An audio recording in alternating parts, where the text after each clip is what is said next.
Also in the news is The Matrix 4. It's coming soon. We all know that. We haven't seen anything about it. It's coming December 22nd, right before Christmas. It'll be a great little birthday present for me, seeing as how my birthday's 2 days later. I'm a big Matrix fan, and I even like the sequels. I definitely see I'm not going to say decline in quality, but the shift in those movies when it comes to the second two. The first one is amazing. The second two are fun. They have their highs and their lows, I'll say that. But I do enjoy the trilogy as a whole. It has some things that I'm kind of like, I don't love it, but it's also got some great things like the Chateau battle and the freeway chase and things like that in the sequels that are just really, really fucking fun. But The Matrix 4 is coming, and we got a little bit of news about it. Nothing like world-ending, but the implications of it really could go either way, just like any other story. And it's about Lana Wachowski and her directing style on The Matrix 4. And we get a little bit of light shed on that. No pun intended. You'll see what I'm talking about in a minute. By the way, Lana, previously, I don't remember which one she was. The Wachowski brothers are the ones who originally made The Matrix trilogy, and then, of course, both of them, I think Lana was first, and both of them transitioned to females over the years, and now they both go under, for a long time, they went as the Wachowskis, then the Wachowski siblings. Now, I guess they are the Wachowski sisters. I'm not sure how they're putting it now, but it's not both of them. They were a directing duo for a long time, even after transitioning to females. But now, Lana is branching off by herself to make this one. Her sister, I can't remember what her name is now, but she is not having anything to do with this one. And I don't know if this is the first time for them, but it's definitely you typically see both of them together.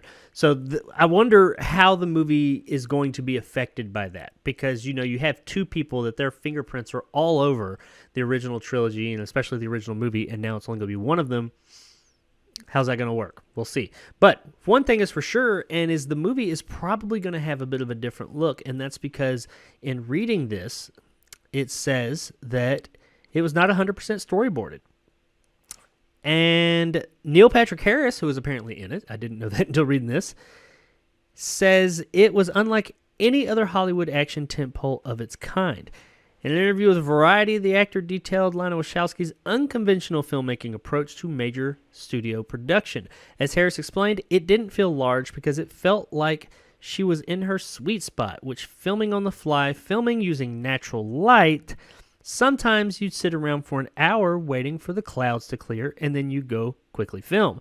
Talks about how they, instead of having, like, everything wasn't storyboarded and all that, says you'd film pages at a time in 30 minutes and then be done. For those of you that don't know, that is not like most big budget Hollywood films are made. They will spend a fucking day on a page.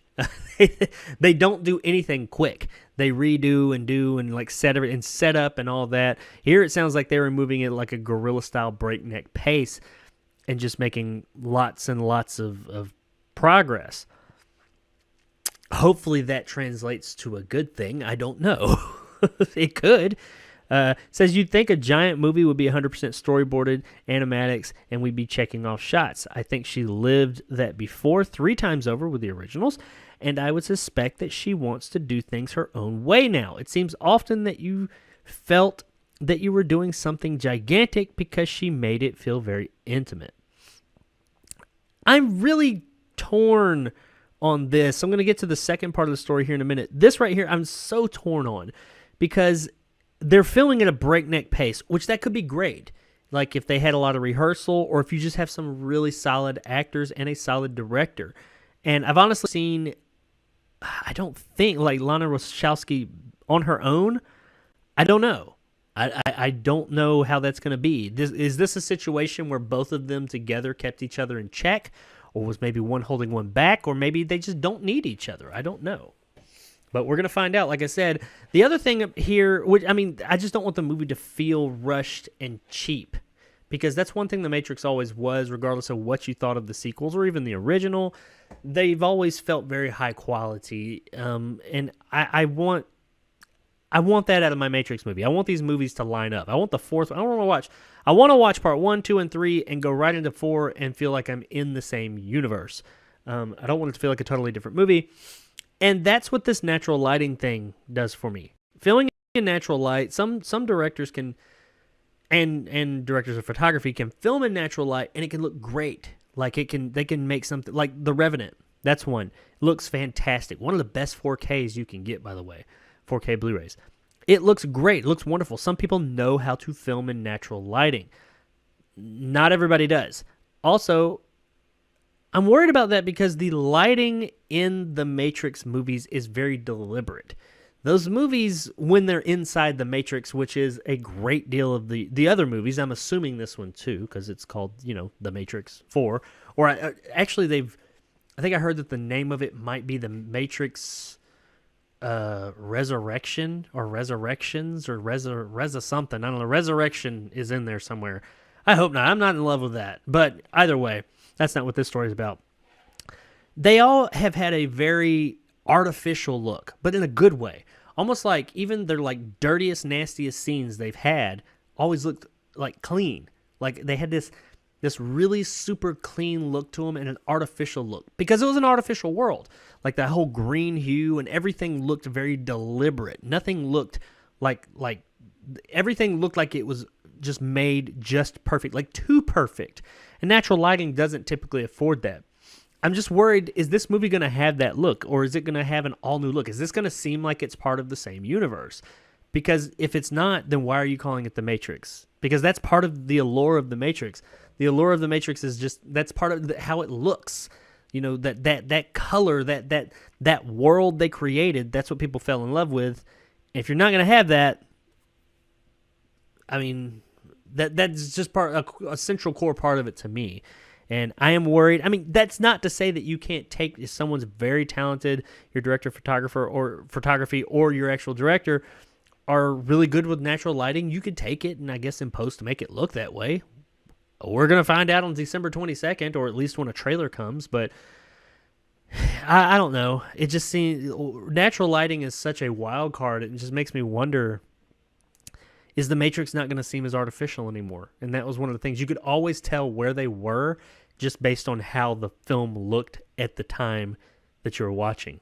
When they're in the real world, not just because of where they were and who was on screen, how they looked, but just the way the movie looked. It looked much more natural and like a more traditional film when they were in the real world, but when they were in the Matrix, it looked artificial.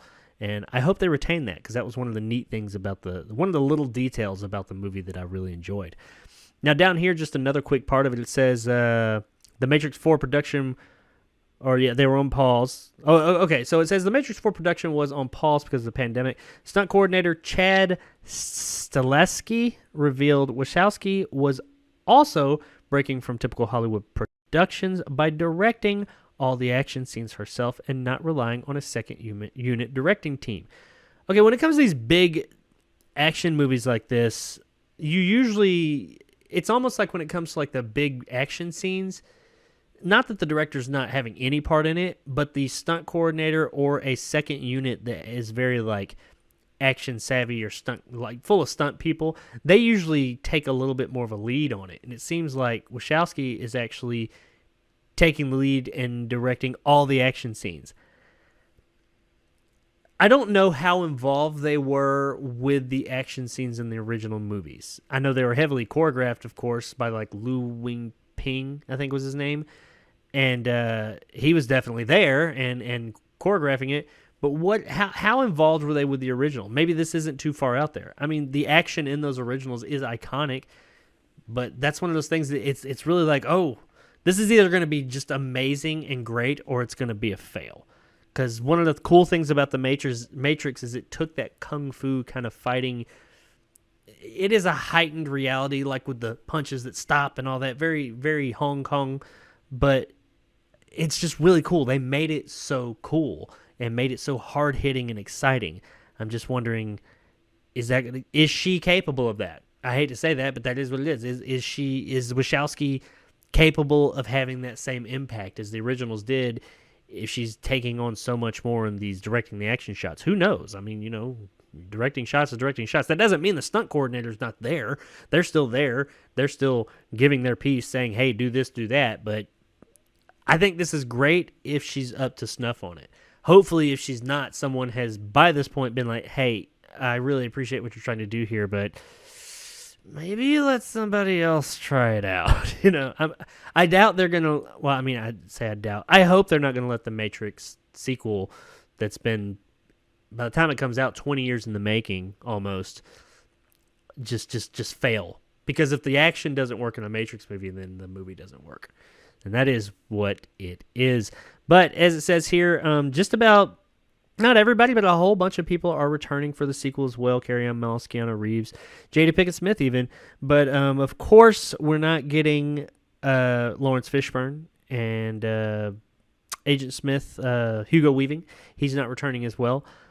Yeah, Hugo Weaving's character died, but so did Keanu Reeves' character. So did Carrie-Anne Moss's character. So, apparently death doesn't matter in The Matrix 4.